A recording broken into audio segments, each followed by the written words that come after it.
stop. I want it, I got it. I want it, I got it. I want it, I got it. Baka hindi nga po kayo naghugas din sa inyo. Linis na yan, tama na yan.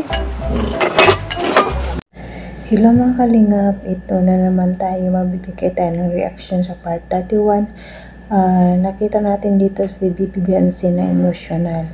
Pero itong video na ito, mayroong emotional, mayroon naman pampag-play. Grabe na, grabe guys. Grabe kahit na nakakalungkot ang video na ito, pero may kilig din. Grabe si Papa Eds. Bago pa umiyak ang dalaga natin, mayroong sinabi si Papa Eds na nakaka-inlove ka talaga. Doon kinilig tayo, pero sa dulo medyo nalungkot tayo dahil umiyak si Biancy kasi ang sabi niya ibigay na lang sa iba ang bahay. Grabe guys, sumulo dito ang luha ko. Hindi ko lubos maisip na ganyan talaga siya kabait. Grabe. Kasi sa una pa lang na vlog, sinabi niya naman talaga na kahit kubo lang, makaalis lang sila sa bahay na yun dahil nakakatakot ang dagat. Natakot siya para sa pamilya niya at lalo na sa mga kapatid niya. Grabe ang bait ni Biancy. Tara guys, panoorin na natin itong video na ito. Nakakilig na nakakaiyak. Tara, let's go. 1, 2, 3, go! Nakaka-inlove ka talaga? Wala po yun. Kulang pa nga po yun yung sakripisyo niyo sa amin. Nahiya na nga po ang kina Kuya Rab. Kahit sa iba na lang po yung ibigay. Anong sa iba? Yun no, para sa inyo yun. Deserve mo yun lahat. Deserve nyo yung family. Saka hindi mo naman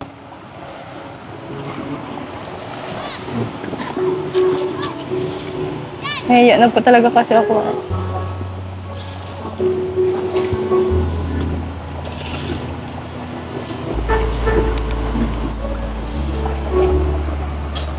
lang.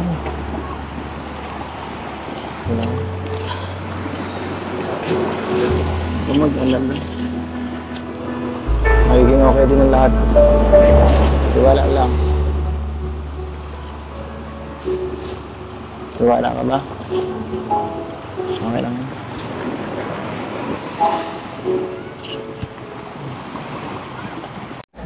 Dito sa video na to guys, nakikita natin dito na ang sabi ng mama ni Biancy, napakabait ni Ido dahil sabi niya may sakit nga daw si Biancy, tapos binili pa ni Ido ng gamot. Ang sabi ng mama ni Biancy, bahala na silang dalawa kasi sila naman ang nagkakaintindihan. At tinanong ni Kalinga Prab si mama niya na kung mabait naman daw pala si Ido sa kanya. Mabait man daw si Ido. Sabi niya, napakabait naman Ido. Maganda guys kasi butos kanya ang magulang ni Biancy. Kasi kahit ako wala akong masabi kay Ido, napakabait. Walang bisyo, parang ang trabaho niya parang vlog lang at saka sa bahay. Hindi gala, mabait na bata. Kung ako din gugustuhin ko din na ganyan.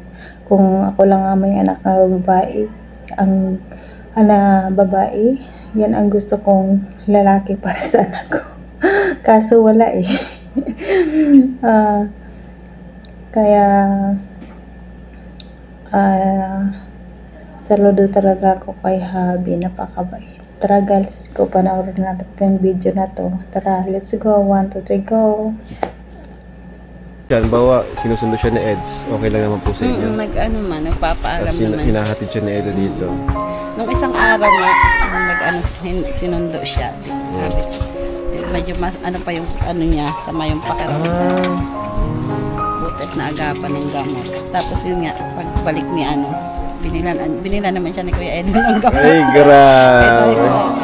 okay na. Pero si Eds na, okay naman po si Eds para sa inyo. Oo, mabait naman si ano. Bahala sila.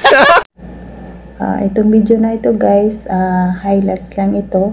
Nakita natin na napaka-sweet ni Ido dahil tinitingnan niya si Bensi kung may sakit. Tapos sinabi niya pa na kung nabasa ang text na pinubuking nga ni Biancy na gusto lang siya makita. Aba, talaga naman namimiss na.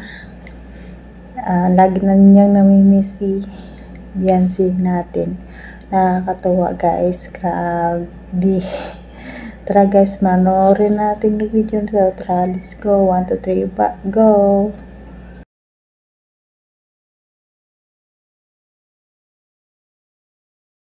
Ang mga tinginan na yun mga kalingap, simula't sa simula hanggang ngayon, andyan pa rin.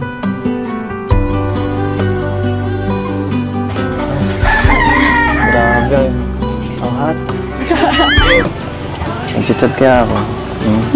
Sabi niyo lang po gusto mo makita. Ayun pala ang sinabi ni Ed sa chat. Grabe na to mga kapatid. Hanggang dito na lang guys ang aking reaksyon sa muli na naman nating pagkikita. Pero pasalamatan muna natin si Kuya Bal Santos Matubang, Ate Idem Vlog, Kalingap Rab, Jack Tapia Matubang, Kalingap Ido, lagi natin i-marathon ang kanyang video guys. Para malaking tulong ito sa kanyang mga beneficiary. Lagi natin i-marathon at don't skip ads guys para malaking tulong ito sa kanila sa ginagawa nila araw-araw. At isuportahan natin ang Keyboys, charity vloggers, mga reactors, nandyan din po guys, supportahan natin sila. Ako si Jasmine05 channel, supportahan nyo rin guys ang aking channel, maliit pa ito. At sana supportahan nyo rin ako. Hanggang dito na lang guys, bye bye!